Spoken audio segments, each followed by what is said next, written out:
Hello, friends. Welcome back to Gym Philosophy. Today, we're diving into one of the most powerful and often overlooked responsibilities, in my opinion, of the game master at the table, which is making every player feel special. This topic might be at the heart of everything I believe in when it comes to D&D and running games, and I want to talk about this today. Dungeons & Dragons is at its heart a role-playing game, and role-playing games are personal. Every player shows up with a character sheet they care about, a backstory, a dream, or maybe just a vibe. And deep down, they all want to feel like their character matters in the world you're building together. This is a noble desire, and it is an incredible responsibility for the game master, a great opportunity to create something amazing with the players. And while experienced players often carve out their own space in the story, newer or quieter players might not know how to do that. And that's where you can come in and really save the day. So how do you do this? How do you make every player feel seen and valued at your table? Not just sometimes, but in every single session. I've been running games for over 20 years at this point, and I've developed 7 core methods as I look back on my techniques that make this happen, make it possible. These aren't one-size-fits-all tricks. They're flexible tools that you can tailor to your players' characters, their classes, race, backstory, or play style, right? Pick one, build from it, and revisit it session after session, even in small ways. Eventually, you'll find yourself probably covering all 7 of these in your own unique way. That's what you want to shoot for, okay? But I'm going to pull back the veil here. I'm giving you the 7 secrets I've found that I've learned through 20 plus years of running games that help make the game special for your players. So let's talk about point number 1, tactic number 1, meaningful relationships. Build powerful NPC connections for your players, right? Now, you can't force your players to like NPCs, but you can certainly introduce NPCs that your players may come to care for, that they may come to like, and that's the magic. You can't force anything, but you want to throw out plenty of carrots to dangle, right? You could set them up to be loyal friends, protective mentors, even romantic subplot type topics, whatever fits the story. One of my players once played a rogue student at a magical academy. I introduced a fellow student who became his ride or die best friend. They had inside jokes, shared secrets, and emotional scenes. It gave that player a grounded personal thread in every single session. And to me, this made it so special because it was literally a way for me to connect deeper with that player through that NPC, and the player character really came to care for the NPC in like almost a brotherly type way, and it really turned out well. Now let's go on to point number 2, personal plots and quests, okay? You can design arcs that tie directly into a player's backstory, faith, or desires. This could be a long-lost sibling, a personal mission, or a deity demanding action. This is a very powerful way to make the game feel more meaningful, more special, and make the players feel more special within it, okay? In one game that I ran, a warlock's patron, a fallen angel, was constantly nudging her with cryptic messages and forbidden tasks, convincing her she was the chosen one. It added constant tension, temptation, and personal relevance. On one hand, she had this relationship with this deity who was constantly trying to help her become more powerful and succeed, but then he was also pushing her to do things that the party didn't believe in. So this was such a fun contrast, and it was a running joke at the table that her relationship with her patron was her toxic relationship that she couldn't get away from. And it was kind of a fun, joke, but it really did keep her on the edge of her seat, I think, as we played the game, because it was like a very important part of the story that gave her both power and that gave conflict and drama. Okay, now we're going to move to tip number 3, rivals and recurring enemies. Okay, there's nothing like a good nemesis, and this doesn't have to be just like one big bad for the whole party. Each player can have a nemesis in game. Obviously, you need to kind of space out how you deal with it, but you can do this. They can have rivals. They can have people who talk smack when they run into each other. They can have recurring enemies, right? Introduce an enemy who fixates on a specific player, maybe out of revenge, jealousy, or even a twisted sense of honor. I once created a shadow assassin named Shade who had this personal grudge against a druid in the party, and I flavored Shade to be kind of like a ninja from like the Void Realm. And every few sessions, this surprise, like the ninja would jump in and surprise with an assassination attempt against the druid. It became kind of this wild recurring subplot that gave the druid a unique spotlight every time it came up. And then, this was a very formidable ninja, so the other, party members would kind of have to help. And it just became this running thing. And then there were little cutscenes showing Shade's arc, and it turned out that Shade was this like ninja who's trying to become the number one in their like martial order. And it's just a fun little thing, but it gave the player something really interesting to engage with, and it truly made them feel more special because it was literally a whole arc of the story that was really theirs.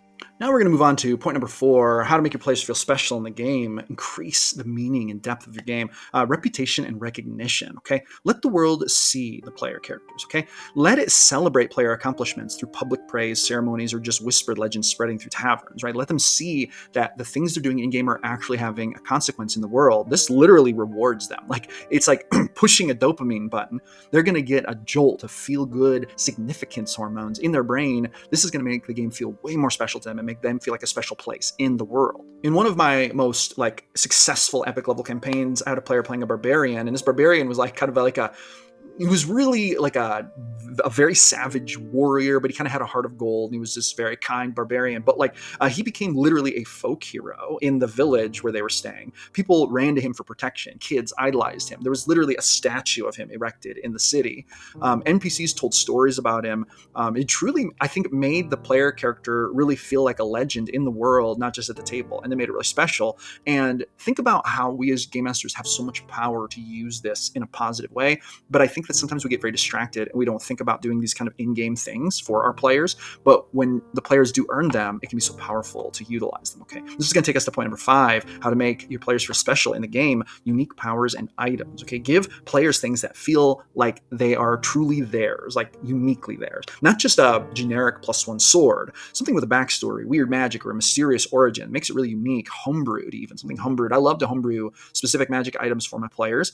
I one time had a sorcerer in the game who developed an undead arm after being cursed, right? So basically they got this disease and it was slowly working their way up the arm, and their arm was dying. They were able to stop the disease by the time it got to the shoulder, but now they had an undead arm. But what ended up happening was I helped them to kind of like homebrew some magic to where this arm gained kind of unique powers, where it would talk to the character in dreams, and then it created internal conflict. This was a very unique, totally unique, and kind of unforgettable arc, and it was something so unique to that player character that made them really stand out, and it was something significant, made them feel special in the game, okay? Number 6 is family and cultural stakes. Use a player's culture, heritage, or family as narrative leverage, okay? Bring in parents, children, traditions, or enemies of their people.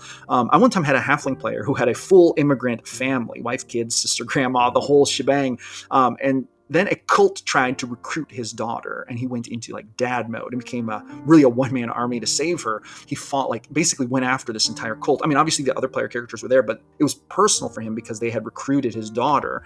And so that arc was very emotional, personal, and unforgettable. When you put those family and cultural stakes in there, that can really bring like player significance to light, especially if the family was homebrewed by the player or if the culture was brought in by the player. So for example, like this player's like in their backstory, there was this warrior culture amongst their halfling family. And so when you kind of see how the cult tried to twist that in his daughter, it just made it all the more significant. So you kind of bring that backstory in on this one. It can make it very powerful, okay? Now, the final one I want to talk about here is mystical connections. Prophecies, spirits, dreams, omens, tie a player to something mysterious and otherworldly. In fact, I have a book all about how to run fortune tellers. You can buy this. I'll put the link in the description. But like, I once had a ghost girl attach herself to a druid. She haunted the party quietly, sometimes causing chaos, sometimes protecting them. Only the druid could see her, though. It became this eerie, fascinating bond that added flavor to every scene she appeared in.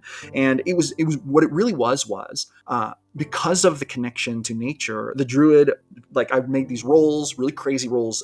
It turned out that through some unique facet of this particular character, they could see this ghost and no one else could. Even when they tried to use magic, they could not see it. But that gave this druid an interesting end to this arc where really they were the only one with a hope of kind of solving it without going to extreme like lengths. So that really helped to give that player something that was legitimately special about them that nothing else could do. And it was partly like, I didn't even really mean for it to happen. I just made the rolls. Let's see who out of anyone here might be able to see this ghost. And the only one fate determined could see was this druid. And so it's like, this is special. See, sometimes as game masters, we don't even know what's special. We have to let the dice and destiny decide for us, okay? Now, I want to give you my final thought here. Here's the real secret. You don't need to go big every single session, right? Just give each player one thing that's about them, something that reminds them you belong in this world, you matter here, you make this game more special. Even a single sentence from an NPC, a memory, a minor interaction, these add up over time. You'd be surprised how just a couple little lines